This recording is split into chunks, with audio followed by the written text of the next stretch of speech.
안녕하세요.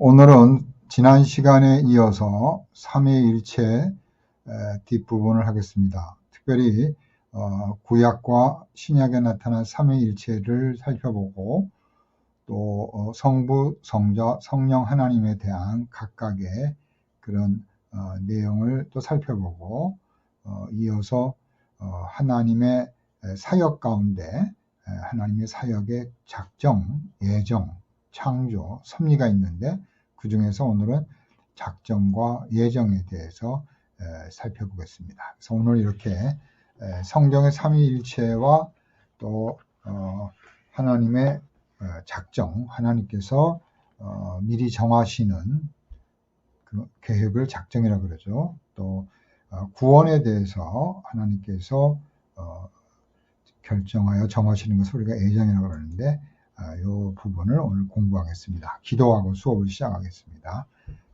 하나님 아버지 감사합니다. 전능하신 하나님께서 저희들을 사랑해 주셔서 창세전에 저희들을 이렇게 선택하여 주시고 구원해 주셔서 하나님의 나라로 이끌어 주시는 그 하나님의 놀라우신 그 섭리와 하나님의 사랑에 다시 한번 감사를 드립니다.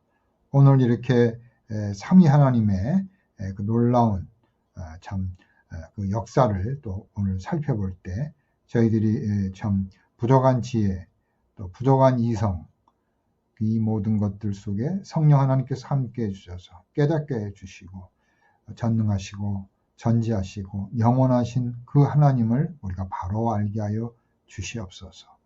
이 모든 말씀을 예수님의 이름으로 감사하며 기도드렸습니다. 아멘.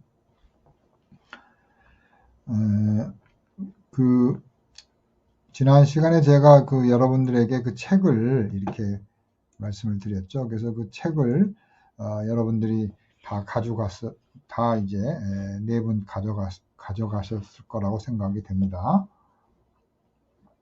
그래서 출판사에서 싸게 10만 원 정도 되는 것을 3만 원에 공급을 했습니다. 이렇게 어려운 가운데서도 또 교수들의 활동을 위해서 이렇게 책을 여러분들이 팔아주셔서 감사를 드립니다. 자, 그러면 이제 성경에 나타난 삼위일체에서 한번 살펴보겠습니다. 어떤 사람들은 삼위일체가 성경에 없기 때문에 그거 왜 삼위일체를 주장하냐 이렇게 얘기를 하죠. 그러면 뭐 이단이란 말이 없으면 이단을 주장하지 말아야 되냐 또 이렇게 되기 때문에 또 사도신경이 성경에 없기 때문에 그럼 사도신경 고백하지 말아야 되느냐 이렇게 참 그 언어를 가지고 이렇게 참 꼬투리를 잡는 이런 모습을 볼 때 우리는 그런 사람들이 이단이다 이렇게 생각을 해야 되겠습니다. 성경에는 삼위일체가 분명하게 나타나죠. 특별히 이제 구약에서는 삼위일체가 성부, 성자, 성령이라는 말로 이렇게 분명하게 이렇게 나타나지 않는 것은 또 사실이지만 그렇다고 해서 삼위일체 그 내용이 없는 것은 아니죠. 그래서 오늘 구약부터 하겠습니다. 창세기 첫 장을 보면 우리가 창세기 중에 하나님께서 이제 태초에 하나님이 천지를 창조하셨느니라. 그래서 하나님께서 이제 창조의 과정 속에 창세기 1장 보면은 이제 그 하나님의 신이 이렇게 수면 위에 운행하시느니라 이런 말도 나오고 또 그 1장 26절에 보면 우리의 형상을 따라 우리가 사람을 만들고 그래서 우리가 복수형으로 나오죠. 우리. 그래서 복수형 우리라는 이 단어를 통해서 우리가 또 삼위 하나님의 그런 새 존재, 새 인격을 우리가 또 살펴볼 수가 있습니다. 자, 그래서 이 복수형 우리라는 말은 창세기 22장에도 있고 또 창세기 12장 7절에도 있고 또 이사야 6장 8절에도 있습니다.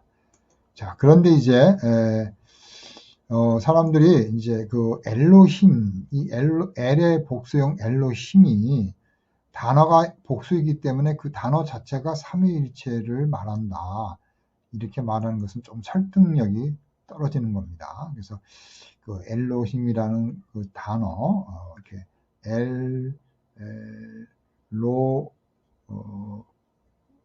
이렇게 해서 힘 이렇게 되는 거 있죠. 힘, 엘로힘. 그 엘로힘이 이제 복수형임으로 끝나는 게 복수형이기 때문에 그게 하나님의 복수형이다 이렇게 주장을 한 사람이 유명한 그 로덴버그라는 사람입니다. 독일 사람인데요. 이 로덴버그가 이제 그 1938년에서 이제 이 책에서 이스라엘의 상위 하나님, 이스라엘의 하나님 개념 속에 있는 삼위일체에 관하여라는 이런 책을 썼어요. 거기 19페이지 거기 하반절에 보면 복수적인 엘로힘 단어에서 삼위를 갖는 그런 삼위일체를 찾으려고 했어요. 그래서 God speaks of himself 스스로 말하는데 뭐예요? 복수형으로 말했다.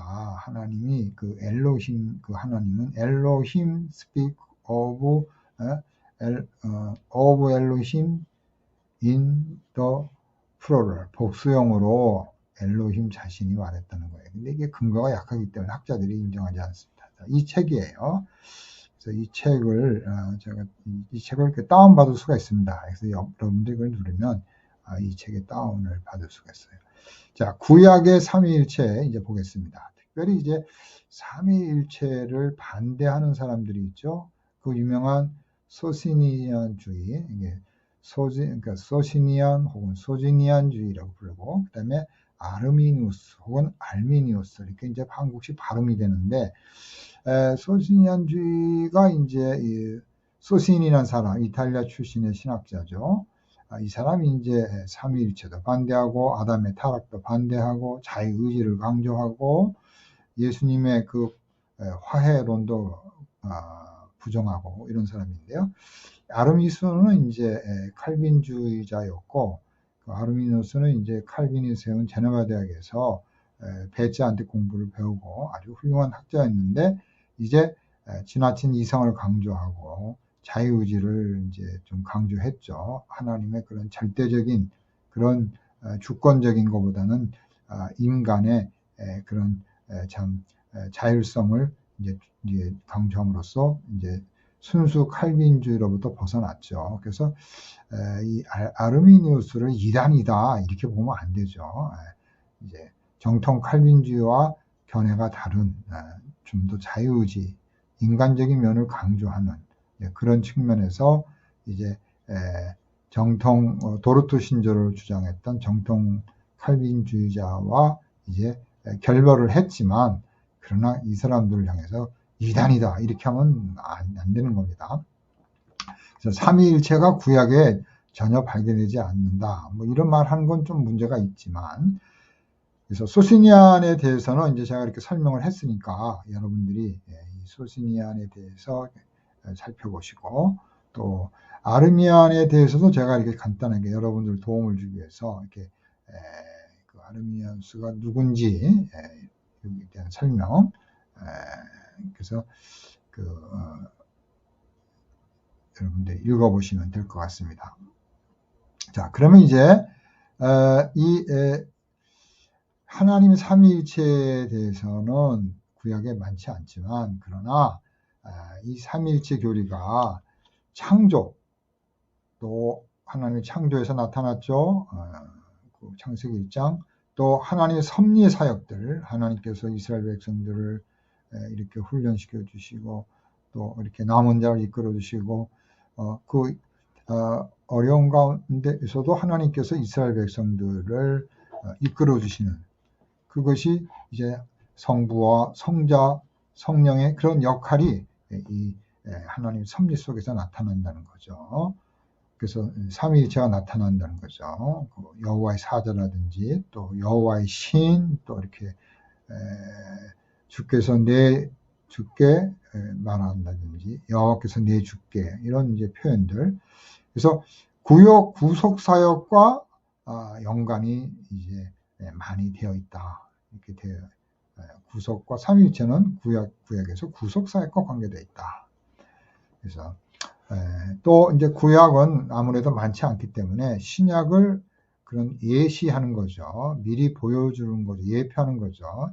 이제 구약에서는 이렇게 흐릿한 흑백으로 보여지면 이제 신약에서 칼라로 3D로 보라 이렇게 이제 설명을 하는 게 구약입니다. 자, 그러면 이제 구약에서는 삼위일체가 어떻게 나타는지 살펴보겠습니다.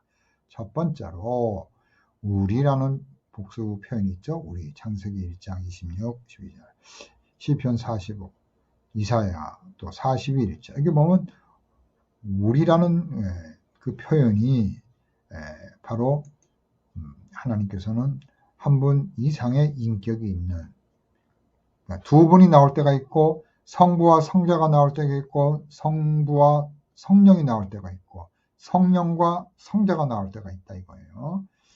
그러나 이제 민수기 같은 경우는 성부, 성자, 성령 여호와께서 내게 은혜를 베푸사 내게 복 주시러 원하며 여호와께서 내게 얼굴을 비추사 또 내게 복 주시러 원하며 이렇게 삼중적 복이 있는데 전통적으로 세 번의 이 축복이라는 것은 성부의 축복, 성자의 축복, 성령의 축복, 민수기에 나온 거 보는 거 작자들이. 자, 그래서 하나님 가라사대 우리의 형상을 따라 우리의 모양대로, 그러니까 삼위일체 하나님의 모습을 따라서 형상을 따라서, 그러니까 모양과 형상은 같은 거죠. 이게 반복해서 쓰는 히브리적 표현입니다. 하나님께서 우리를 다스리게 하자. 이런 다스림, 바로 그것이 하나님의 형상 가운데 중요한 요소죠. 또 창조 사역에서 삼위 하나님이 나오죠. 아까 말씀드린 창세기 1장 2절. 태초에 하나님이 천지를 창조하셨느냐 땅이 혼돈하고 공허하며 흑암이 깊음 위에 있고 하나님, 그러니까 하나님 성부 하나님 혹은 성자 하나님 될 수 있고 그 하나님의 신 성령님이죠. 자, 그 다음에 이제 인간의 언어를 혼잡시키는 이 바벨탑 사건 속에서 바벨탑, 그래서 하나님께서 내려가자 하잖아요. 자, 우리가 내려가서 거기서 그들의 언어를 혼잡게 하자. 이게 혼잡이라는 말이 이게 바벨이라는 뜻이에요. 바벨. 그래서 바벨이라는 의미는 혼잡게 하다. 근데 이 혼잡을 질서를 잡아주고 언어가 하나가 되는 거죠. 언어가 탁 흩어지는 거죠. 그건 바벨인데 언어가 방언을 통해서 하나가 되는 오순절 사건. 그게 흩어진 심판에서 다시 모여지는 하나님의 사랑과 구원의 완성, 하나님 나라의 시작을 보여주는 거죠. 그 다음에 이제 시편 33편에 보니까 그가 그의 말씀을 보내요. 그들을 고치시고, 이 말씀 누구겠어요? 바로 예수님이겠죠. 위험한 층에서 건지시는 도다.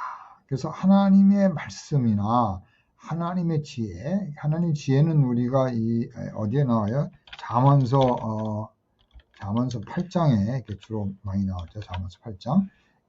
그래서 말씀과 지혜가 인격화됐다. 그래서 이 말씀은 결국 뭐예요? 바로 예수님이죠. 성자 로고스. 네. 요한복에 보면 호 로고스 헨할케 호 헨할케 호 로고스. 다시 한번 보겠습니다. 요한복음 6장에 바로 호 로고스가 테오스다 이렇게 설명을 하고 있으니까 바로 로고스는 성자 예수님을 말하는 거죠. 자, 이렇게 보시면 완전히 좀 보이죠? En arche hen ho logos kai ho logos hen pros ton deus kai deus hen ho logos 이렇게 돼 있죠. 그래서 태초에 하나님이 말씀이 계시느니라. 이 말씀이 하나님과 함께 계셨고 이 말씀이 곧 하나님이라. 이 말씀 the word or logos and theos라는 거죠. 자, 그다음에 이제 창세기 1장 2절 또 시편 이런데 이사야 63장에 보니까 그들이 반역하여 주의 성령을 근심하게 하였으므로 그가 돌이켜 그들의 대적이 되사 친히 그들을 치셨더라. 그러다 보니까 주의 성령이 나오죠. 그러니까 주에서는 하나님의 성령님이 나온 거죠. 그러니까 이 주는 예수님이라고 볼 수도 있고 성부라고도 볼 수 있죠. 그래서 그 신약 성경에 주의 성령이 많이 나오잖아요. 요한복음에 보면 내가 아버지께 가서 그를 너에게 보내주겠다 이렇게 말씀하실 때 그때 성령님은 주의 성령이죠. 주님께서 승천하셔서 보내주신 영, 성령, 그러니까 주의 영, 성령 이렇게 다를 수도 있지만 같을 수도 있는 거죠. 성령님. 그러니까 주의 영이 예수님의 영, 성령님이 될 수 있다는 겁니다. 자, 그 다음에 이제 천사 이야기가 많이 나오죠. 창세기 16장, 뭐 다니엘서, 여호수아. 자, 이 여호와의 사자에 대한 이제 여러 가지 설명이 있지만 이제 우리가 하갈에게 여호와의 사자가 나타났는데 여호와의 사자가 막 이러는 거예요. 내가 임신하고 아들을 낳으니 이스마엘을 하라. 이는 여호와께서 내 고통을 들으셨습니다. 그가 사람 중에 들나귀가 되리니 그러니까 그 하갈의 아들 하갈이 자기에게 이르신 여호와의 이름을 나를 살피는 하나님이라 했으니 이는 내가 어찌 나를 살피는 하나님을 배웠고 여호와의 사자가 나타났고 그죠? 여호와 사자가 나타났는데 여호와 사자를 배웠는데 여호와의 사자가 결국 하나님이라는 거죠. 그러니까 그러면 이 하나님은 성부냐 성자냐 성령이냐 여기에 대해서 주로 많은 연구를 한 학자들이 이제 성자 예수님을 보죠.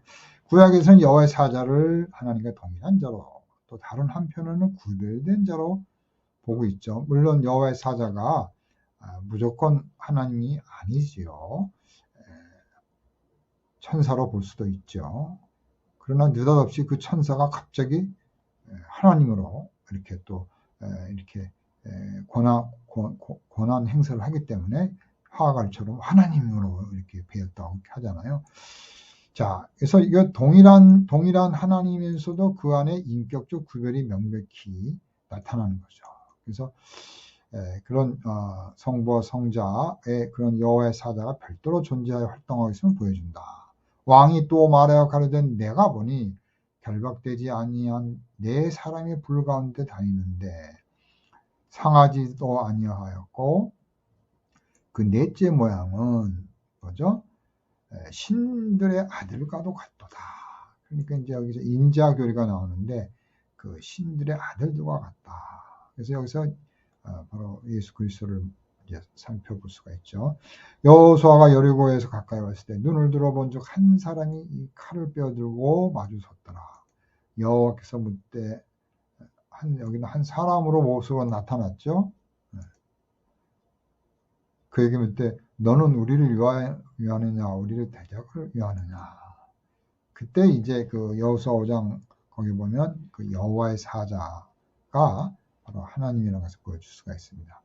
자, 대제사장의 삼중적 축복을 보면 아까도 말씀드렸지만 여호와는 내게 복 주시고 너를 지키시기를 원하며 여호와는 그 얼굴을 내게 비추사 은혜 베푸시기를 원하며 여호와는 그 얼굴을 내게 드사 평강 주시기를 원하노라. 자, 이렇게 복 주시기를 원하고 너를 지키시기를 원하며 복 주시고 지켜주시고 비춰주시고 은혜 베푸시고 향하시고 평강. 그러니까 이 세 여호와가 바로 여호와라는 것은 꼭 성부만을 말하는 거 아니에요. 여호와는 스스로 계시는 분, 자존하시는 분, 그죠?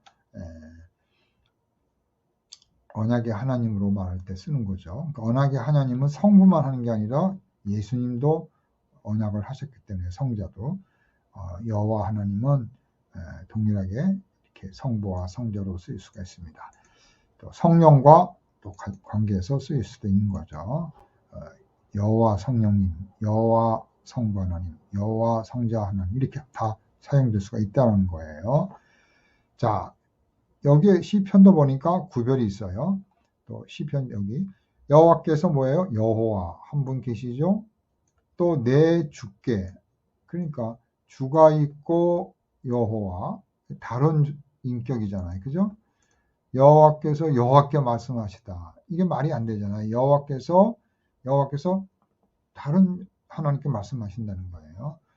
무슨 뭐라 그래요? 내가 내 원수로, 이건 성부가 내 원수로, 성자로 볼 수 있겠죠. 너는 내 오른편에 앉아 있으라. 그래서 내 오른편에 앉아 있으라는 시편, 그 계시록에도 있죠. 오른편에 앉는다. 하나님 우편에 앉아 계시다. 그러니까 성자, 너는, 그러니까 이건 성자로 볼 수 있죠.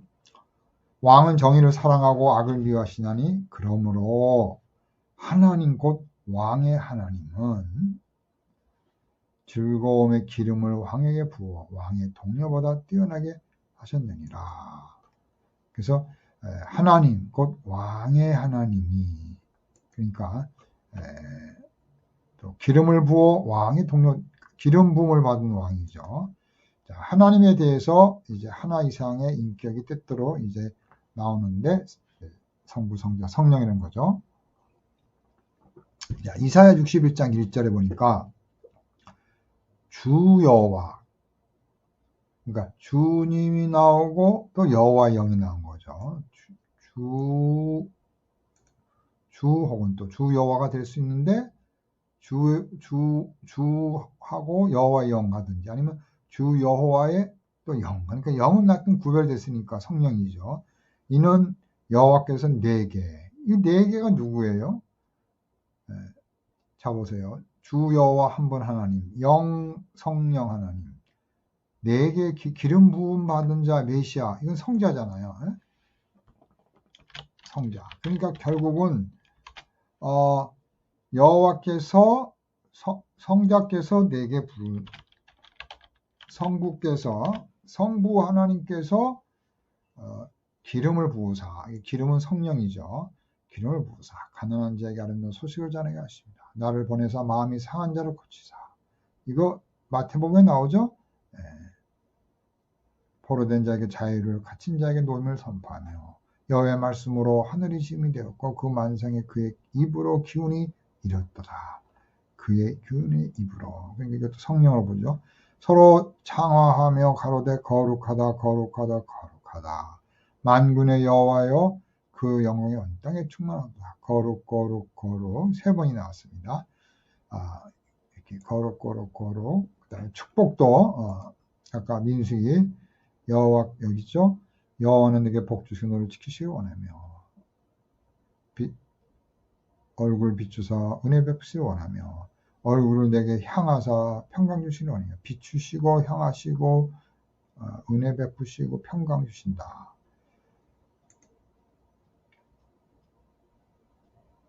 자, 그 다음에 이제 이사야 48장에 보니까 너희는 내게 가까이 나와라. 하나님 말씀하시죠. 이 말을 들어라. 내가 처음부터 그것을 비밀히 말하지 않았나니 그 말이 있을 때부터 내가 거기 있었노라 하셨느니라. 이제는 주 여호와께서 나와 그 신을 보내셨느니라. 자, 그러면 나는 누구예요? 여기서 계속 내가가 나오는데 이 내가가 누구가 있습니까? 네? 성자죠. 너희는 성자께 가까이 나와 이 말을 들으라. 성자, 예수님은 처음부터 성자, 처음부터 비밀이 말하지 않았느냐. 그만 있을 때부터 내가 거기 있습니다. 하나님 말씀할 때 거기 계셨죠? 이제는 주 여호와께서 나와 내게 나. 누구예요? 여호와는 여호와 하나님이시고 다른 구별이 되는 성자죠. 그러니까 성부.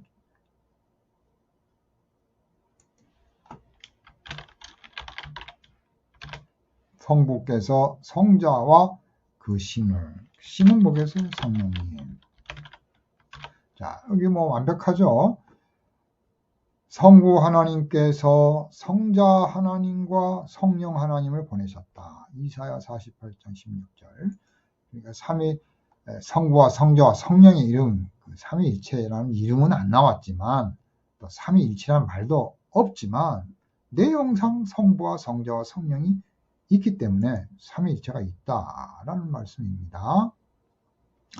또 신약의 삼위일체는 분명하죠. 뭐 특별하게 설명할 필요도 없습니다. 신약에는 뭐 그냥 예수님이 세례 받으실 때 또 고린도 전서 축도에서 지금은 우리 주 예수 그리스도의 은혜와 하나님의 사랑과 성령이 교통하신 주 예수 그리스도의 은혜, 성부 하나님, 성령 하나님, 뭐 딱 나오네요. 그죠? 그러니까 뭐 신약에서는 삼위일체가 없다 그렇게 말하는 건 이단이죠. 이단이고 옛날 사람들이 볼 땐 그런 사람들은 다 처치당해야 될 사람이라고 본 겁니다.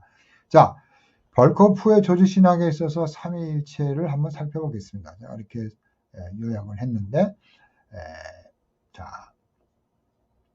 신약에서는 바로 신성 속에 있는 구별에 대한 더 분명한 계시를 담고 있어요. 구약에서는 여호와가 자기 백성의 구원자 구세주로 나타나셨죠. 욥기서인데 구원자로, 여호와 하나님이 구원자로 구세주로 나타났어요. 이게 결국 뭐예요? 구원자 구세주로 나타나면 예수님이 나타나셨다는 거죠. 신약 성경에서는 하나님의 아들이 그러한 능력을 가지신 구원자로 분명히 나타납니다. 구약에서는 이스라엘과 자기를 경외하는 사람들 마음 가운데 거하는 분, 여호와죠. 하나님 경외하는 자 마음속에 거하는 분이 여호와 하나님.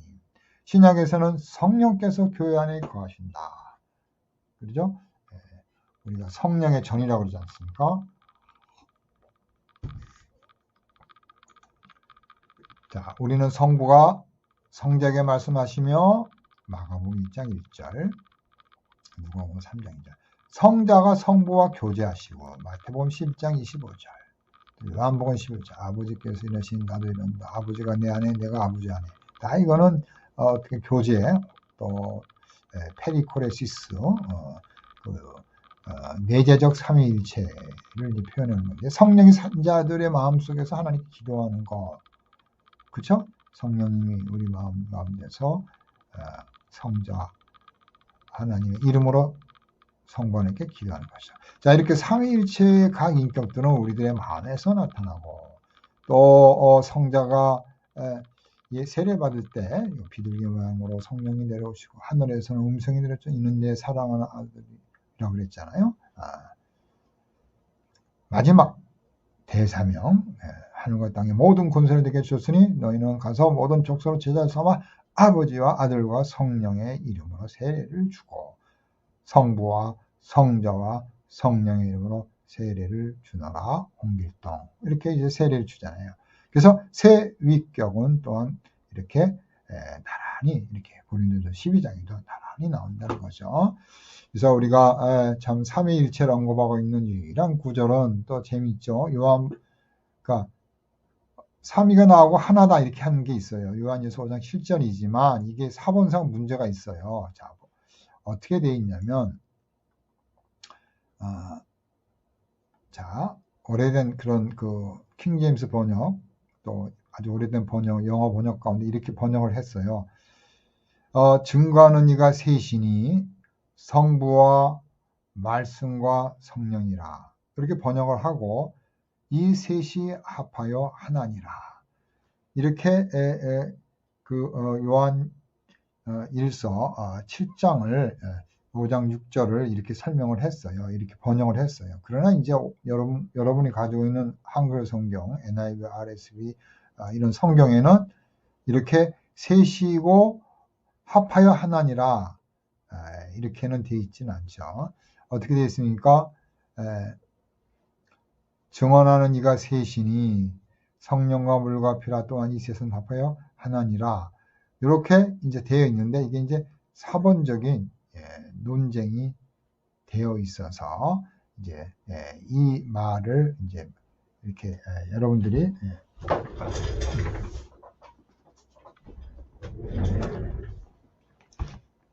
여기 있죠. 성령과 물과 피잖아요. 그죠?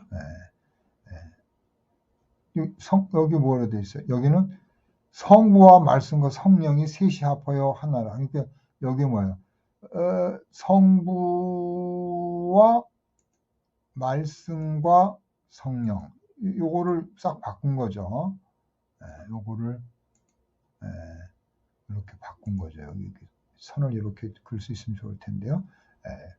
그러니까 하여간 표현을 증거하는 것 셋인데 성부와 말씀과 성령이라.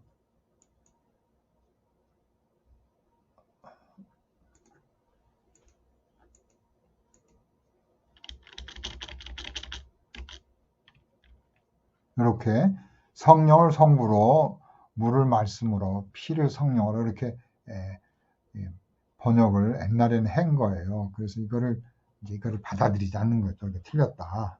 사본상 이게 좀 더 정확도가 떨어지기 때문에 사람들이 이걸 받아들이지 않는다는 거죠.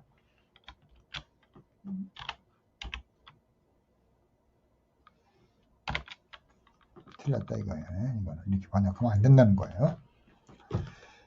자, 그래서 이제 신약에는 이렇게 이제 성부, 성자, 성령에 대한 삼위일체가 분명히 나와 있는데, 이렇게 셋이고 합하여 하나인데 이름을 성부와 말씀과 성령으로 이렇게 이제 한 거는 이제 우리가 받아들일 수 없다는 것입니다. 자, 그래서 이제 신약 성경은 또 로고스 되신 예수님 나오고 이제 또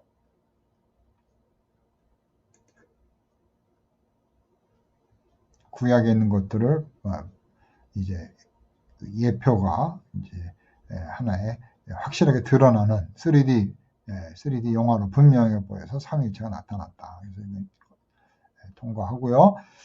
자, 그래서 특별히 이제 관사가 아버지와 아들과 성령에게 더 관사가 다 이게 붙어 있으니까 주의할 필요가 있다. 결국 의도적으로 세 관사가 붙어 있는 건 뭐예요? 세 분이시다, 세 인격체다. 그걸 이제 우리가 알 수 있다라는 거예요. 자, 그러면 이제 성부 하나님, 성자 하나님, 성령 하나님에 대해서 보겠습니다. 자, 성부 하나님은 이제 항상 동일한 의미로 사용되지 않았어요. 성부란 말은 창조의 근원이라는 거예요. 또 이스라엘의 선민의 아버지, 창조의 근원, 또 하나님 백성의 아버지, 성도들의 아버지, 그 다음에 또 예수님 성자와 관련해서 또 성부 하나님 이렇게 표현을 했습니다. 성부의 특성은 뭐냐? 영원부터 성자를 낳았다. 영원전, 오래전부터 성자를 낳았다. 그의 사역은 구속사역을 계획하시고 창조하시고 섭리하시며 구원을 설계하시고 삼위일체를 대표하는 사역을 하시는 거죠. 자, 그래서 구속, 창조, 섭리 이거에 이제 설계 이런 거에 있어서 대표적 그런 사역을 하는 분이 성부 하나님이다. 그러면 성부 하나님이 1등이고 성자 하나님이 2등이다. 이렇게 하면 안 되는 거예요. 제2위격이신 아들 하나님은 그 성부로부터 왔기 때문에 인간의 몸을 가졌기 때문에 아들이란 말을 쓰는 거예요. 아들이야, 독생자. 하나님의 선택된 메시아가 됐기 때문에 또 성령의 작용으로 말미암아 탄생하게 된 거죠. 특별한 탄생. 그래서 성자라고 보는 거죠. 자, 그 특성은 뭘까요? 영원 전부터 성부에게 나셨다. 그러니까 성자 예수님은 성부 하나님과 더불어서 또 성령 하나님과 더불어서 영원 전에 계셨다는 거죠. 그걸 우리가 영원 나심, 영원 출생 이렇게 부릅니다. 그걸 이제 오리겐이 이제 그 맨 처음에 말을 한 거죠. 근데 제가 말씀드렸지만 그 제자였던 아리우스는 성부와 성자가 영원 전부터 계셨다. 그러면 성부와 성자가 동등한 그런 권위를 갖기 때문에 영원이 있는 게 아니라 언제 모르지만 피조되고 탄생이 있었다. 시작이 있었다. 이렇게 아리우스가 주장해서 이단으로 몰린 거죠. 또 성자 하나님은 창조의 사역을 중지하셨고 구역 구속 사역도 주장. 우리의 중보자이시죠. 만물은 성자를 통하여 창조되고 히브리서 있잖아요. 그를 통하여 창조되는 거 있잖아요. 또 보존되었다. 자, 성령 하나님은 하나님이 영이시죠. 그 하나님이 부리는 영이 아니에요. 이리 오너라 성령. 그리고 그게 아닙니다. 또 예수님께서 성령 보혜사 성령 이리 오셔 방언하셔 병 고치셔. 우리 한국 사람들이 이상하게 생각하는데 자꾸 성령을 무슨 그 하나님 가운데서 그 서빙하는 스피릿으로 봐요. 이거 큰 아닙니다. 우리가 신뢰하는 겁니다. 성령 하나님은 인격적인 본질적으로 한 분 하나님이십니다. 그러니까 우리가 성령 하나님을 병 고치고 방언하고 뭐 예언받고 거기에만 그렇게 사용하는 거는 그분을 존중을 못하는 거죠. 그 자신의 그런 예언과 능력과 자기의 어떤 그런 어떤 신앙적인 파워를 위해서 성령을 이리저리 부르고 막 그거 아닌 겁니다. 존중하지 못하는 거예요. 그런 신앙은 올바른 기독교 신앙이 아닙니다. 존중해드리고 성령님이 역사하시도록 우리가 기도했을 때 성령의 역사하면 병도 낫고 하나님의 뜻이 나타나는 거죠. 구원의 역사가 있는 거죠. 뭐 병나라 뚝딱 성령님 오시옵소서 성령이 강하게 역사해서 병을 치료해 주옵소서 그런다고 병이 낫습니까? 아닙니다. 자, 그래서 우리가 성령님을 너무 비하하는 그런 한국교회 큰일 날 아주 나쁜 우리 한국교회 습관입니다. 하나님의 소속된 혹은 소유가 되어서 하나님 명령에서 이리 오셔 저리 오셔 그거 아니라는 거예요. 성령님은 성부와 동일 본질을 합한 하나님, 인격을 가지신 전능하신 하나님이에요. 만물을 창조하신 분이에요. 창조주한테 우리가 병 고쳐주세요 막 뭐 땡깡 쓰고 이러면 안 되겠어요. 네? 방언 주세요 성령님 이런 식으로 무슨 타협적으로 성령을 구슬리고 성령과 딜하려고 그러고 이따오 신앙생활하는 사람은 큰일 날 사람들입니다. 만물을 창조하시고 독생자를 잉태하신 분이에요. 예수님을 성자의 사역을 도우셨으며 주님이 승천하신 이후 오순절에 오셔서 실질적으로 하나님 백성 가운데 역사하죠. 그래서 우리의 구원을 완성시켜 주는 분이에요. 이게 중요한 거죠. 뭐 병 고치고 뭐 복 받으라 그거 아니죠. 우리의 구원을 완성시키시는 분 하나님이시다. 그래서 아까도 얘기했지만 이런 병 고치고 능력 받고 뭐 이거 뭐 여기에 그렇게 몰입하지 말라는 거예요. 성령님께서 하시지만 자. 그 다음에 이제 이런 사람들 보세요. 이 소시니안, 유니테리안 이런 사람들이 성령을 어떻게 봐요? 능력이다 이거야. 두나마이트다 이거야. 성령을 다이나마이트로 보는 거예요. 폭발적으로 뭔가 파워를 주고 영향을 주는 그거 아니다 이거예요. 이거 이단들이 하는 주장이잖아요. 그러니까 오늘날 이렇게 주장해서는 안 된다. 성령의 인격성에 대해서 이렇게 제가 쭉 설명을 이제 한번 보면은 우리를 가르쳐 주는 분이에요. 선생님이에요. 우리의 스승님 선생님한테 이리 오셔 선생 나에게 방언 주셔 선생 이따위 식으로 하면 안 된다는 거예요. 성령은 지식과 감정과 의지를 갖고 계신 분이에요. 성경은 말하기를 성령님이 말씀하시고 탐구하시고 증거하시고 명령하시며 계시하시며 노력하시며 중재하는 분이시다. 능력과 구별되는 하나님이에요. 성령님이 능력이 있죠. 하나님의 능력도 있죠. 근데 자꾸 왜 성령의 능력을 가지고 달달 볶고 못 살게 구는지 모르겠어요. 특별한 특성. 자, 그가 성부와 성자로부터 발생되는 거죠. 필리오께죠. 그리고 아들이에요. 그죠? 꾀는 그리고예요. and. 이거는 이제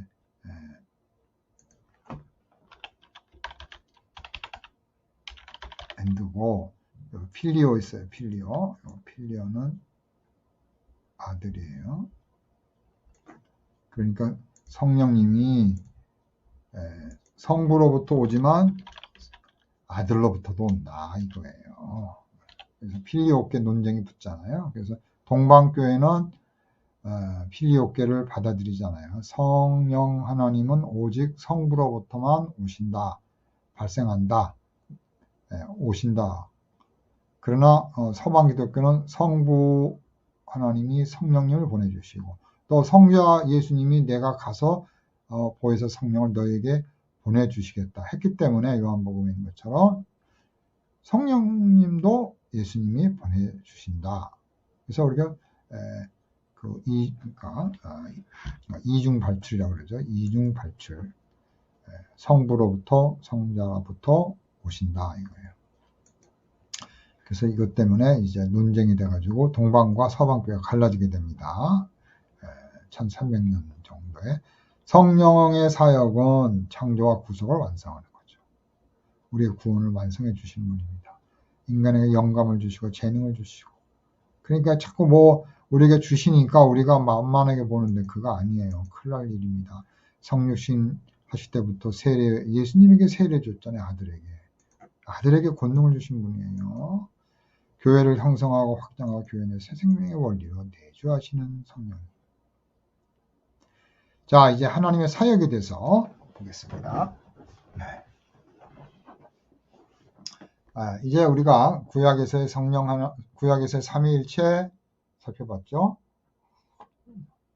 또 신약에서의 삼위일체 명백하게 봤고, 성부 하나님은 창조와 설계하고 아들을 보내시고, 예수님은 구속사역을 이루시고, 성령 하나님은 그 아들을 잉태케 할 때 성령으로 역사하시고 또 우리의 구원을 이루시는 그 하나님이라고 그랬죠. 자, 그러면 이제 하나님은, 삼위 하나님은 어떤 일을 하시는가? 제일 중요한 게 창조죠. 창조. 그 다음에 창조한 모든 만물을 잘 관리하고 보존하는 그걸 우리가 섭리라 그래요. 그런데 창조와 섭리 이전에 그냥 갑자기 뻥 빅뱅처럼 터져가지고 갑자기 태양이 생기고 수금지와 목금토가 탁탁탁탁 행성들이 배열이 되고 지구가 골드락스 황금 생명 그 공간, 뜨겁지도 않고 덥지도 않고 생명이 살 수 있는 그 공간에 지구가 딱 붙어가지고 뱅뱅 돌면서 살고 있다. 그렇게 지나친 그런 우연과 그런 해석은 설득력이 없죠. 제가 말씀드리고 싶은 건 뭐예요? 하나님께서 다 지구의 위치, 우리의 생명, 인간의 탄생, 또 우리가 인간이 먹고 살려면 어떻게 해야 돼요? 비가 오고 눈이 오고 또 만물이 자라고 쌀이 있고 이런 채소가 있고 과일이 있어야 우리가 살잖아요. 하나님 그거 다 계획을 세워서 착착착착 준비를 하는 그런 창세 전에 준비 계획이 있어요. 그걸 우리가 작정이라고 불러요. 작정. 하나님께서 앞으로 생명체, 창조와 구원과 구성, 이 많은 것들에 대한 그런 마스터 플랜이 쫙 있는 거예요. 왜냐하면 하나님 전능하신 분이기 때문에. 그러니까 우리 인간도 결혼해서 아이 낳으면 계획 세우고 뭐 차도 사고 아파트도 사고 뭐 돈 있으면 비행기도 사고 계획을 다 세우잖아요. 인간도. 하나님의 형상. 인간도 그런데 하나님을 창조한 그 하나님은 다 설계도를 하는 거죠. 그래서 하나님께서 작정이라는 것은 앞으로 되어질 모든 것들을 다 설계도를 짜고 다 정해놓는 거예요. 때에 맞게 또 어떤 사건과 어떤 일이 다. 그래야 이게 움직이는 거 아니겠어요? 갑자기 비가 오고 갑자기 천둥이 치고 갑자기 막 지구가 반쪽이 나고 막 태양이 갑자기 뜨거웠다. 이러면 안 되잖아요. 그러니까 아주 질서 있게 하나님의 의지와 뜻과 하나님의 목표에 따라서 모든 것을 착착착착 정한 거. 이건 뭐 컴퓨터로 AI 내지 참 챗포 GPT한테 물어보세요. 굉장한 이런 사건이고 확률이고 도저히 과학적으로 증명이 안 되는 이런 작정입니다. 자, 이렇게 하나님이 미리 계획을 세워놓는데 하나님께서 장차 발생될 모든 사건들을 정하시는데요. 그런 계획이죠. 또 목적이죠. 근데 예정이라는 것은 인간의 특별히 구원, 인격적인 존재에 대해서 정하는 거예요. 것들이 하나님께서 자기의 기쁘신 뜻대로 얼마는 선택하고 얼마는 그냥 내버리는 거예요. 그냥 하나님께서 자기의 자유의지와 죄를 짓고 살아가도록 내버려 두는 거죠. 왜 그렇게 했느냐? 하나님이 이렇게 정하신 거예요. 그리고 우리가 하나님 왜 나만 선택하고 저 사람은 지옥 가게 합니까? 그따위 소리 하면 안 되는 거죠. 그런 사람을 위해서 지옥을 만들어 놨다. 이런 유명한 얘기가 있잖아요. 전능하신 하나님, 지혜가 무한하신 하나님이 하시는 일을 우리가 깨닫지 못할 뿐이지 하나님의 뜻과 의도와 목적이 분명히 있는 거죠. 자, 그렇게 인간의 구원, 또 인간의 모든 선택, 이거를 계획하시고 그 다음에 창조를 하신 거예요. 창조하시고 창조 속에는 인간의 창조가 나오고 또 타락도 나오죠. 하나님 다 알고 계시는 거죠. 그 다음에 이 세상을 섭리하시는 겁니다. 다스리는 거예요. 자, 장차 발생된 일체의 사건들을 미리 정하고 하나님의 영원하신 계획 혹은 영원하신 목적을 이루는 것, 이게 작정이라고 하겠습니다. 모든 일을 그의 뜻에 결정대로 일하시는 이의 계획을 따라 우리의 예정을 이루어 그 안에서 기업이 되었으니, 그러니까 모든 일을 그의 뜻대로 결정하는 거, 이게 장차 될 작정이죠. 예정을 입어서 우리가 구원을 받는 거죠. 자, 그 용어들을 좀 살펴보면 성경의 용어들이 이제 여러 가지가 있어요. 그 작정에 대한 용어들. 자, 함께 숙고하다, 이런 야샤드라는 용어. 여기에서 이제 나온 것이 이제 소드라는 게 있는데, 이게 숙고하다. 또 곰곰이 생각하다, 뭐 의도하다. 요게 이제 메진마예요. 자만에서 나온 메진마. 제가 그 니팔이라고 얘기했죠. 니팔. 수동태죠, 니팔은. 또 하메츠. 하메츠는 뭐예요? 의지적 요소를 강조할 때는 하메츠.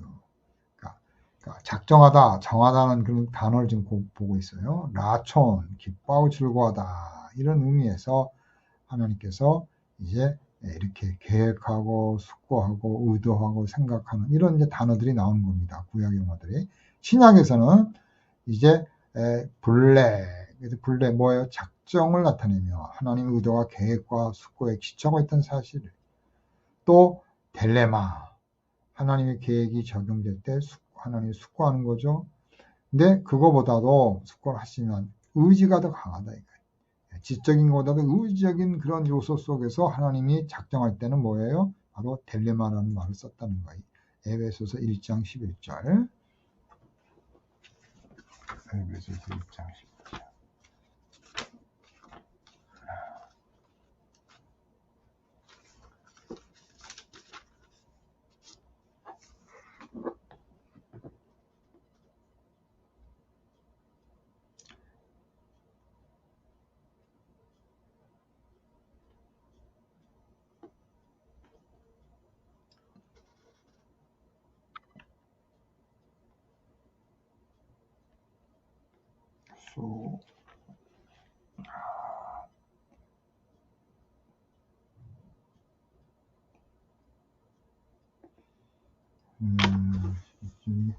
잘 안 나오네. 한번 다시 찾아봐야겠습니다. 요거가.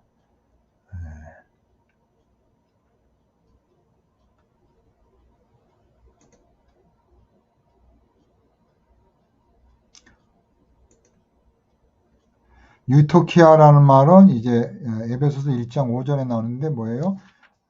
하나님의 목적의 자유, 하나님의 목적이 있는데 하나님 자유롭게 하는 거죠. 또 기쁨이 있는 거죠. 그래서 제가 이게 잘못 눈이 높아가지고 죄송합니다. 에베소서 1장 11절.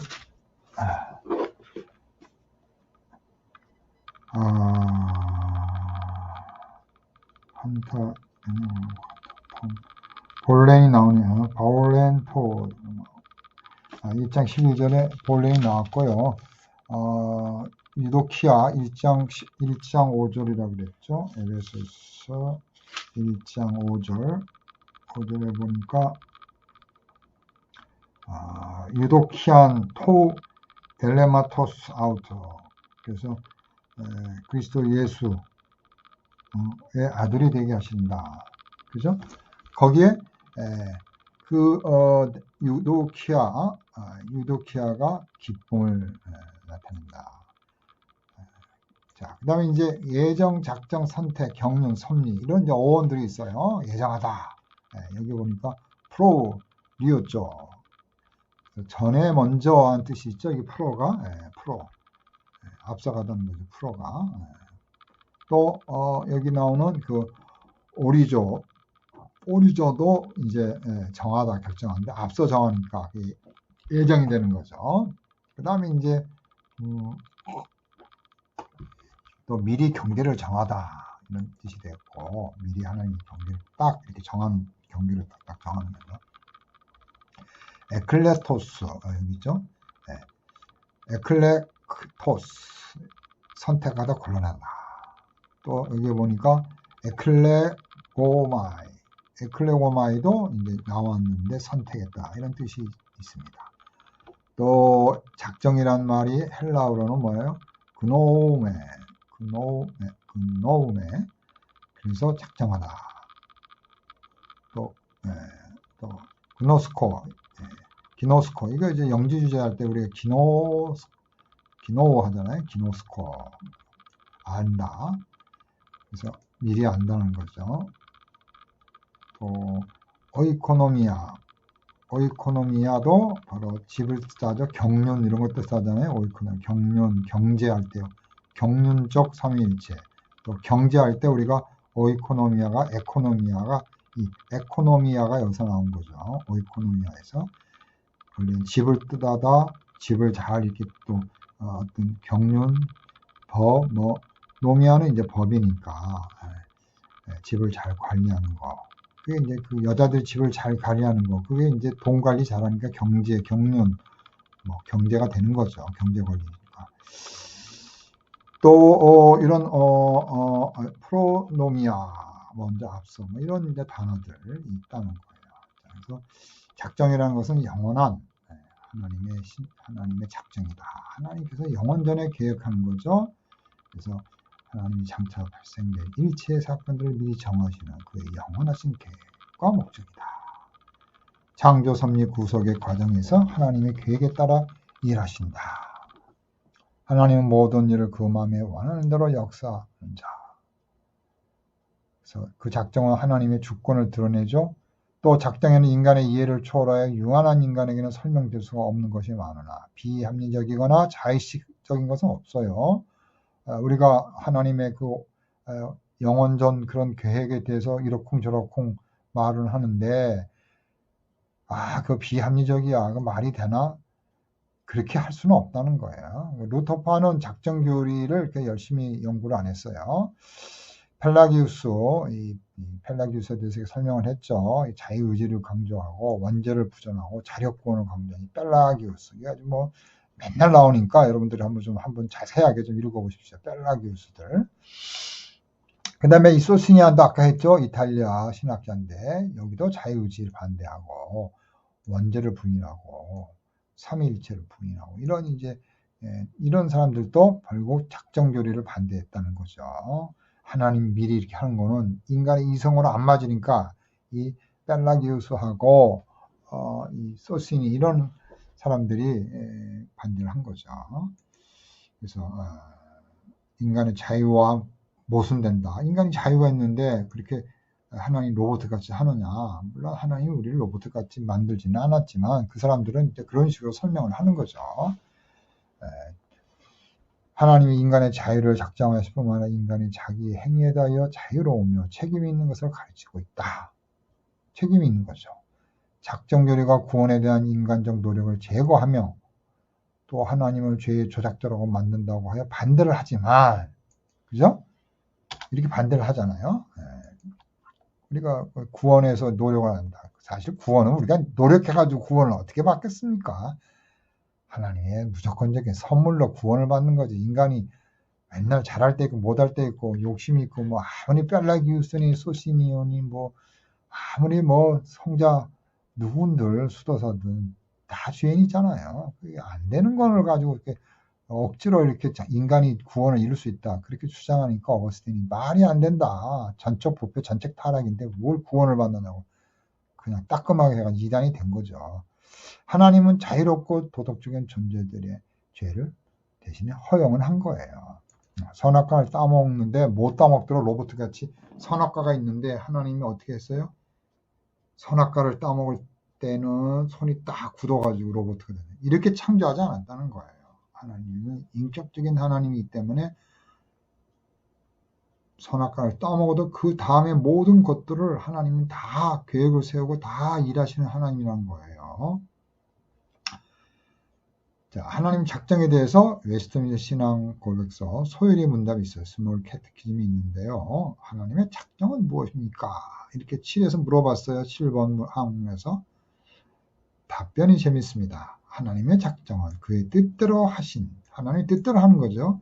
영원한 경륜, 계획인데 이로 말미암아 자기의 영광을 위하여 무릇 되어가는 일을 정하셨다. 그러니까 뭐 하나님 뜻대로 하되 하나님의 영광을 위해서 한 거예요. 그러니까 우리가 인간이 왜 이렇게 했어요? 하면 야 이놈아 너 내가 나를 위해서 이렇게 다 계획을 세웠는데 네가 뭔데 피조물 주제 함부로 떠들어? 당장 그렇게 하나님 말씀하실 거예요. 하나님이 하는 거를 방해하는 거죠. 하나님이 하는 것을 이해도 못하고 인간의 조그만 머리통 가지고서 그걸 계산해가지고 이럴 수가 있냐. 우리 인간이 뭐야. 인간을 이렇게 존중한다고 창조해놓고선 인간을 이렇게 했어?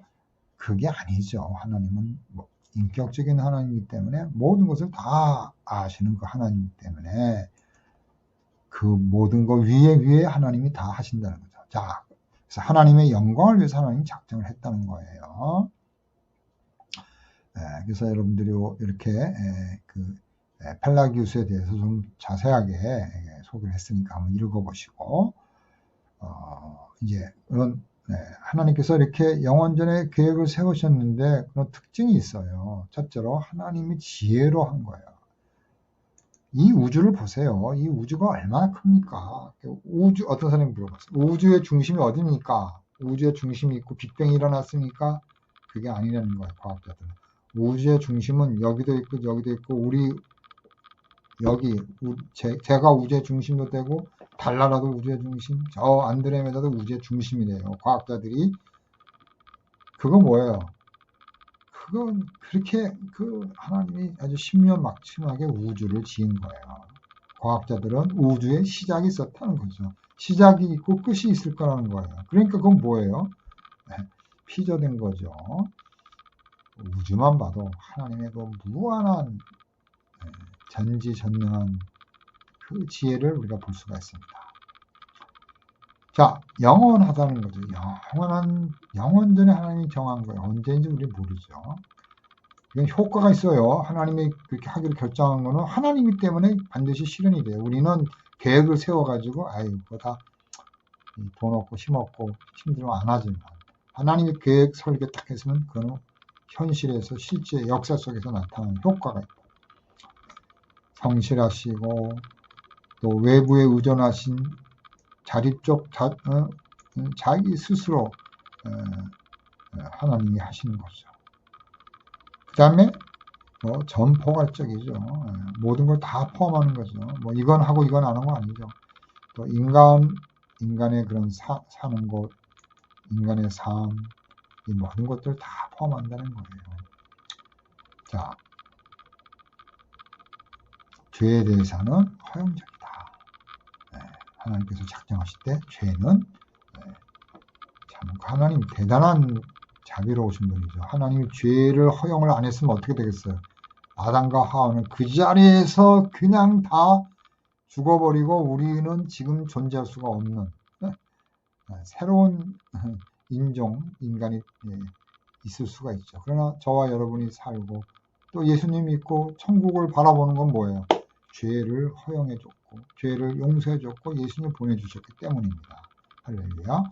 자, 작정교리에 대해서 반대파들이 이제 들고 나는 거예요. 인간의 이성과 지혜와 인간의 자유의지, 인간의 이 머리 머리통 굴려봤더니 이게 말이 되느냐. 하나님이 선택하고 우리를 정해. 이게 안 된다. 이렇게 반대를 하는 거예요. 도덕과 자유의지 모순이 된다. 그러나 하나님은 자기의 행위에 대해서는 책임이 있다는 걸 가르쳐 주는 겁니다. 우리 인간은 책임 있는 존재입니다. 인간의 노력, 동기를 제거한다. 자, 그러면 하나님이 다 하나님 구원하기로 작정했으니까 나는 놀고 먹고 가만히 띵따 기타나 치고 먹고 놀자. 나는 천국 가니까 그런 노력을 제거한다고 이렇게 주장할 수가 있다는 거예요. No. 그게 아니에요. 우리는 하나님이 이렇게 다 구원해 주시지만 그러나 우리의 그런 성화의 노력은 배제하지 않는 거죠. 참으로 믿는 사람은 그렇게 엉망진창으로 사는 게 아니죠. 거룩하게, 또 예수님의 핏값을 하려면 거룩하게 살도록 노력하죠. 물론 연약해서 그렇게 못 살 때가 많지만. 자, 하나님이 죄의 조작자다. 이렇게 허용을 했으니까, 작정을 다 죄 짓도록 했으니까 하나님이 죄의 창설자다. 이따 소리 한다 이거예요. 하나님은 거룩하신 분이에요. 하나님은 거룩한 분이기 때문에 거룩은 또 사랑, 정의, 자비가 다 포함된 하나님이니까 하나님께서는 사랑하면서 죄는 거룩을 해서 우리를 심판하는 거죠. 엉겅퀴와 땀을 흘리는 그 대가를 받는 거죠. 그래서 우리는 그런 사탄의 유혹을 뿌리치고 우리는 이제 하나님의 뜻 가운데서 참 우리가 살아야 된다. 그래서 우리는 그런 교만적인 생각 다 버리라 이겁니다. 자, 이제는 이제 예정에 대해서 이제 살펴보겠습니다. 이제 1시간 지났네요.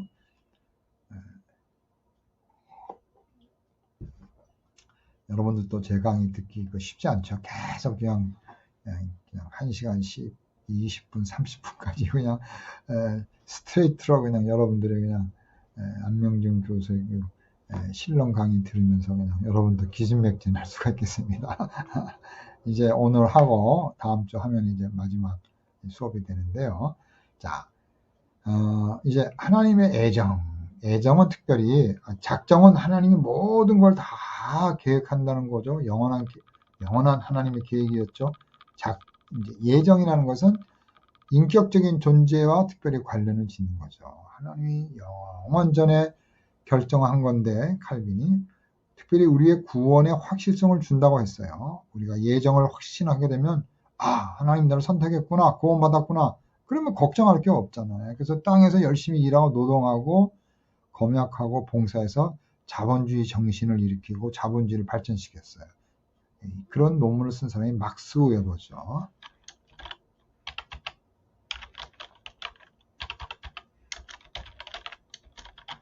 막스 웨버가 자본주의 정신과 청교도 윤리 유명한 책을 썼죠.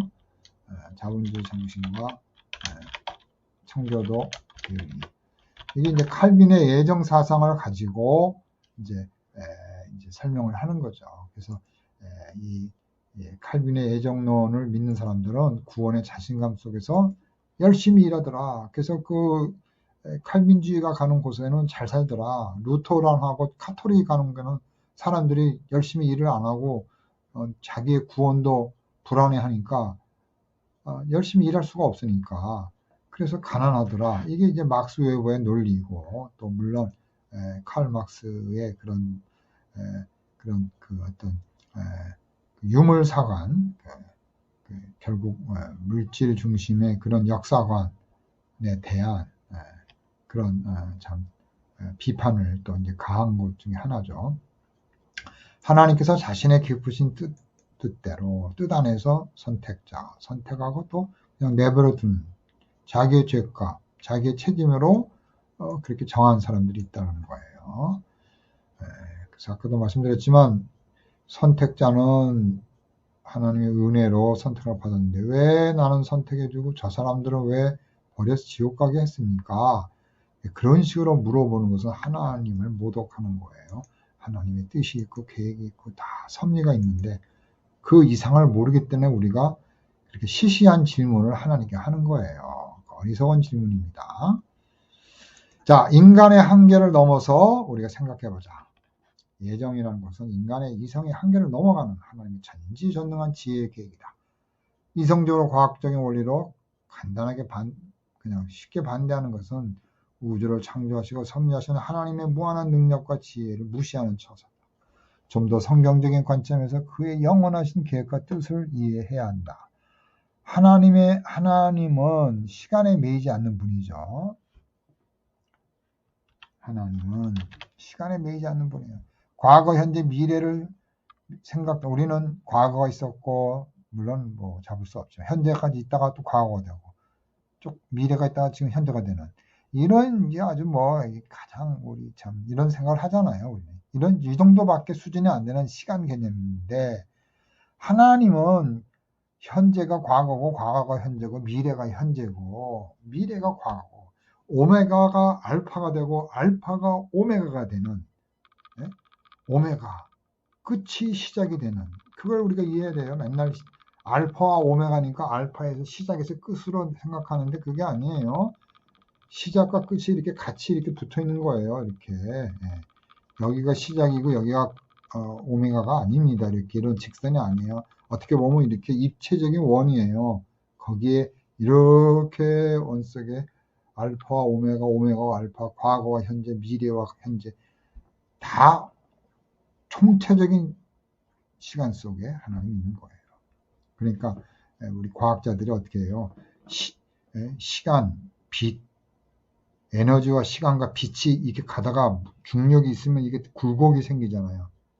예? 이렇게 아인슈타인이 이렇게 가다가 이게 블랙홀 같이 파워했으면 이게 빛이 이렇게 휘는 거예요. 강력하게 휘어버렸어요. 이게 휘어서 다시 앞으로 오는 거죠. 그러니까 과학자들이 우리가 끝까지 보면은 내 뒤통수를 본다는 말이 그런 말이에요. 우리가 왜요? 이 우주는 무한하고 갈 수가 없기 때문에. 우주가 또 팽창을 하고 무한한 우주 끝의 끝은 뭐냐? 아무도 모르는 거죠. 하나님밖에 모르시는 거죠. 그래서 우리가 이 시간 개념, 공간 개념도 마찬가지예요. 하나님이 여기에도 계시지만 내일도 계시고 과거에도 계시고 현재도 계시고 동시적으로 하나님이 딱 계시는 거예요. 빅뱅처럼. 빅뱅의 중심처럼. 빅뱅의 중심은 여기저기 다 있다는 거예요. 과학자들이. 그러니까 하나님은 여기 지구, 여기 미국에도 계시고 한국에도 계시고 과거 이스라엘도 계시고 동시에 지금도 계시고 미래도 계시는, 그러니까 하나님의 공간과 시간은 초월적, 초자연적, 초공간적, 통합적인 그런 분이라는 거예요. 이게 이제 빅뱅 이론, 아인슈타인의 이론으로 거의 증명이 돼가는 거예요. 우리가 과학을 많이 알면 알수록 우리가 성경이 틀렸다가 아니라 성경을 진리로 하나님을 바르게 이해하게 되는 거죠. 그래서 알파 오메가 얘기는 이 정도 하고요. 오메가 알파 얘기는 이 정도 하고, 자유의지 얘기가 나오는데 이 자유의지를 가지고 자꾸 인간이 하나님의 계획에 대해서 이제 잣대로 잡고 이렇게 하려고 해요. 그러나 성경은 베드로가 내일 될 일을 예수님이 스캔해가지고 다 말하잖아요. 너는 내일 나를 3번 부인하는데 그때 닭이 2번 울겠다. 닭이 있을 것을 알고 닭의 피조물, 닭이 소리내서 울고 베드로가 예수님을 부인할 것, 그것도 3번, 닭은 2번. 확률이 얼마나 높은 거예요. 닭이 있죠, 베드로가 있죠, 3번이죠, 2번이죠. 이거 확률이 굉장한 거예요. 몇천 분의 1의 확률입니다. 닭이 1번 울 수도 있고, 닭이 아니라 염소가 울 수도 있고, 베드로가 1번 부인할 수도 있잖아요. 또 4번 부인할 수도 있잖아요. 2, 3, 닭과 베드로. 이런 확률이라는 것은 대단한 확률이에요. 그러니까 이거 하나님 아니면 알 수가 없는 거죠. 하나님은 미래에 계신 거예요. 베드로가 그 예수님을 부인하는 그 내일의 시간 속에 예수님이 현재 베드로에게 말씀을 하시는 거라 이거예요. 이걸 알아야 우리가 자유의지가 어쩌고 저쩌고를 우리가 극복을 하는 거예요. 인간의 그런 얄팍한 거로 가지고 그럼 베드로를 그렇게 정해놨어요. 또 이런 식으로 하는 거, 이건 지옥 갈 사람들의 얘기라는 거예요. 하나님 영원한 분이. 자유의지도 우리에게 자유의지를 줬는데 다 우리가 망친 거 아니겠어요? 하나님 말씀 거부해가지고 절대적인 자유의지는 하나님만 있고 제한적 자유의지 타락하기 전 그래서 오염이 됐죠. 오염된 의지를 가지고 우리가 살잖아요. 그렇죠? 그 다음에 이제 이 비중생자들은 죄에 오염돼서 사는 거죠. 자유의지 다 있습니다. 그런데 진정한 자유의지는 뭐예요? 중생한 자유의지. 그죠? 그러나 이것도 완전하지는 않죠. 우리가 성령으로 거듭나야 우리가 하나님의 뜻대로 우리의 의지가 움직이는 거예요. 우리가 죄를 짓고 나쁜 짓을 하고 폭력을 하는 거 그건 자유의지를 나쁘게 쓰는 거죠. 믿지 않는 사람들이 자유의지를 가지고 하나님을 만나고 예수님을 만나고 하나님을 부를 수 있습니까? 구원을 스스로 받을 수 있습니까? 그 자유의지는 없는 거예요. 그러니까 구원에 있어서는 자유의지가 무작동. 이럴 때는 이제 우리가 소위 말해서 자유의지가 없다.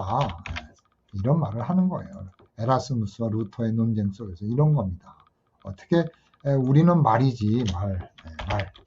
우리 인간은 말이지 말 위에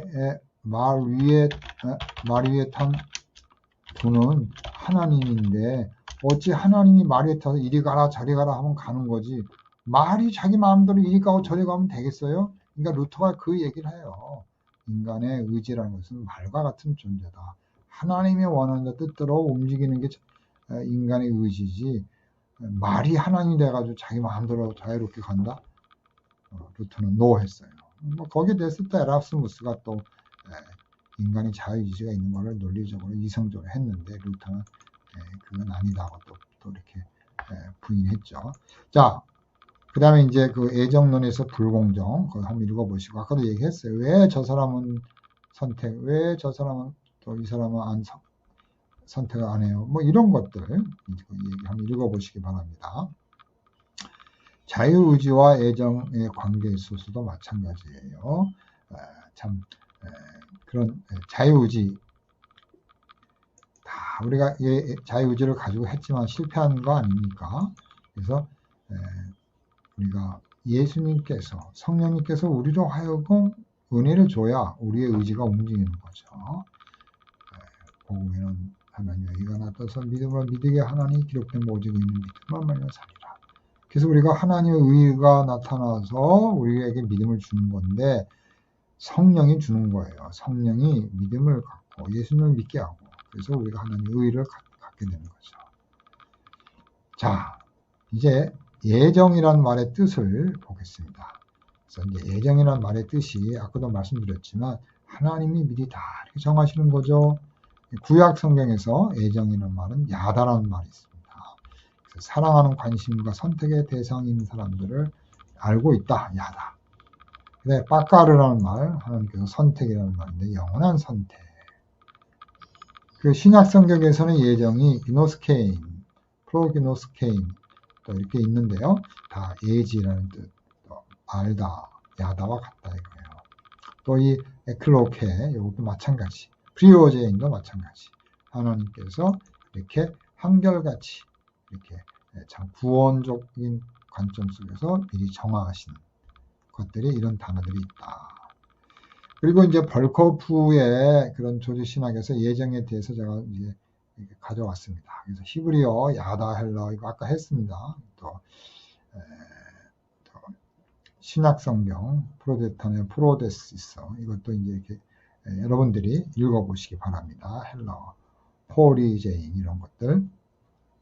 자, 중요한 것은 이제 예정론에 두 가지가 있어요. 하나는 선택이 있고 예정이 있는데 하나님께서 미리 정하시는데 구원과 관련되어 있다.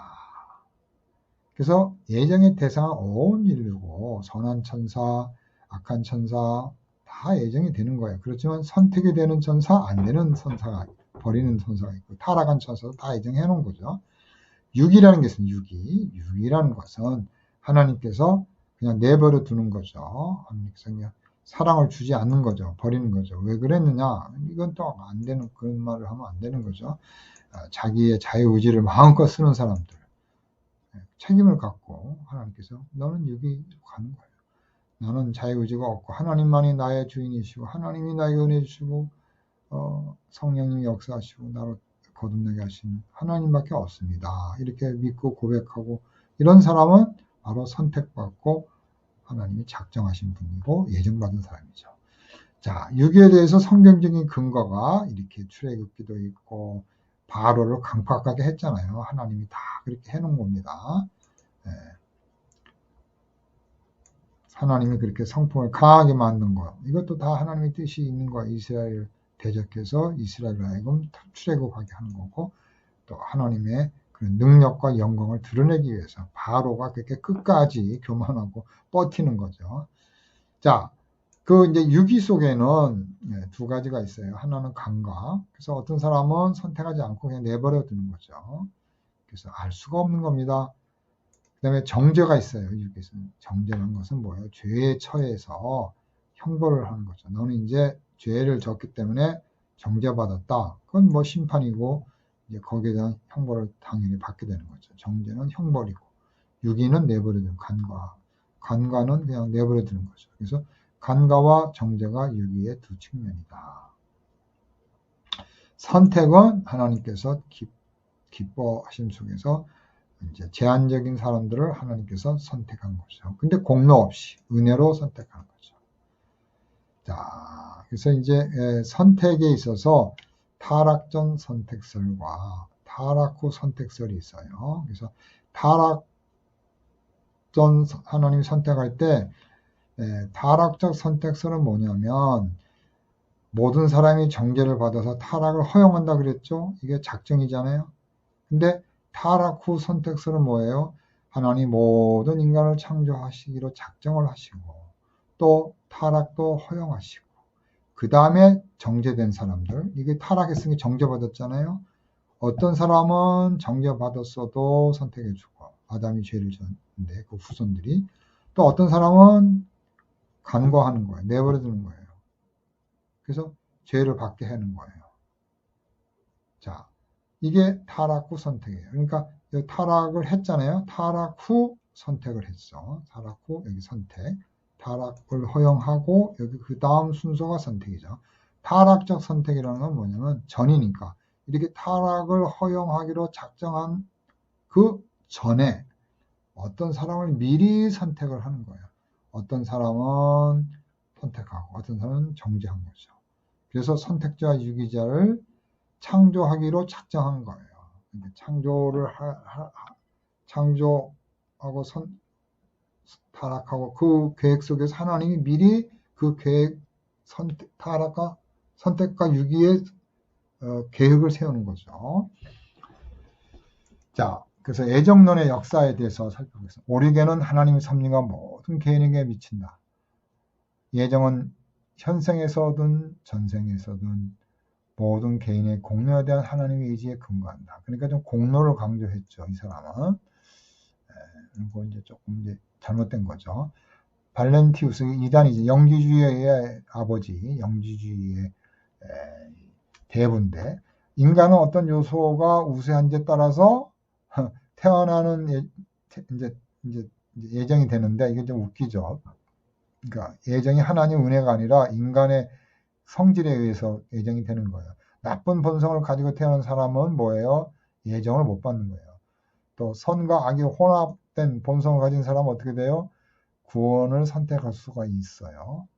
또 다른 사람들은 선한 본성을 가지고 있기 때문에 선택으로 구원을 받는다. 이게 세 가지의 성격을 가지고 예정을 정했는데, 발렌시우스, 이게 말이 안 되는 사람이죠. 여기 발렌시우스 여기 이제 요 100년에서 160 뭐 이렇게 추정 칼큘레이터 추천하는 건데, 우리가 이 칼큘레이션이 이렇게 된다는 거예요.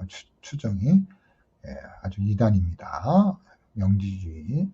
자, 이레니우스도 그러니까 이단 발렌시우스 영지주의자를 비판했죠. 어거스틴은 이중예전 선택과 유기를 말하는데, 은총은 불가항력적이고 또한 예정된 것이다. 그러니까 은총이 불가항력적이고 또 하나님 은혜 받을 사람에게 예정이 된 거라는 거죠. 은혜란 인간 구원에 대한 하나님의 의지를 나타내는 거. 하나님께서 원하시는데 은혜를 줘가지고 인간을 구원한다는 거죠. 은혜란 인간을 구원하기 위한 하나님의 의지. 그래서 교회에서 이런 걸 가르쳐야 한다는 거예요. 이건 아주 선하고 위대한 교리라는 거예요. 예정론은. 에라스무스는 반대했죠. 루터는 이제 조금 선택 예정론을 말하는데 갈수록 유기에 대해서는 말하지 않아요. 성육하신 아들에게 경청하라. 그리하면 자연적으로 예정이 주어진다. 뭐 이렇게 해서 얘기했고, 노예 의지 아까 얘기한 건 넘어가겠습니다. 칼빈에 있어서는 이중 예전 이게 분명하게 나오고, 요한 예슬리의 경우는 이제 맨 처음에는 예정론을 부정적으로 이렇게 폭군이다, 폭군이 예정한다 이런 식으로 그렇게 하나님 그렇게 만들지 말라 했는데 이제 그게 나중에 좀 지나친 거 아닌가 해가지고 칼빈주의에 대해서 변화를 보이고 자기와 칼빈주의는 머리털 그렇게 차이가 나지 않는다. 그래서 이렇게 예정을 너무 무시하는 거는 어리석은 일이다. 이렇게 얘기를 했다고 그래요. 바르트는 예정을 어떻게 봤냐면 이제 그러니까 선택과 유기라고 그랬잖아요. 그러니까 하나님의 사랑을 받아서 구원으로 예정된 사람, 또 하나님이 간과하고 정죄해서 버리는 사람으로서 유기된 사람으로서의 예정, 이렇게 선택과 유기를 사람에게 이렇게 얘기를 했는데 칼 바르트는 이걸 예수님께 적용을 해요. 그래서 예수 그리스도는 하나님의 아들로 선택, 그러니까 선택자들이 아니라 예수님이 선택이 되었고 또 우리를 위하여 유기되었다. 우리를 위해서 심판받고 죄인이 된 거, 이게 유기라는 거예요. 그러니까 유기는 버려지고 지옥 갈 사람이 아니라 예수님이 이렇게 유기적으로 됐다는 거예요. 자, 이렇게 이제 그 예정에 대해서 살펴보았습니다. 그 작정, 예정, 그 다음에 삼위일체에 있어서 구약, 신약, 성부 하나님은 누군가, 성자 예수님 누군가, 또 우리가 막 대하는 그 성령 하나님에 대해서 이리저리 부리고 막 병 고치고 방언하고 이런 하나님으로서 성령에 대해서 제가 안 된다 이렇게 얘기했죠. 그래서 이제 오늘 이렇게 수업을 이제 시간이 돼서 이제 마치겠습니다.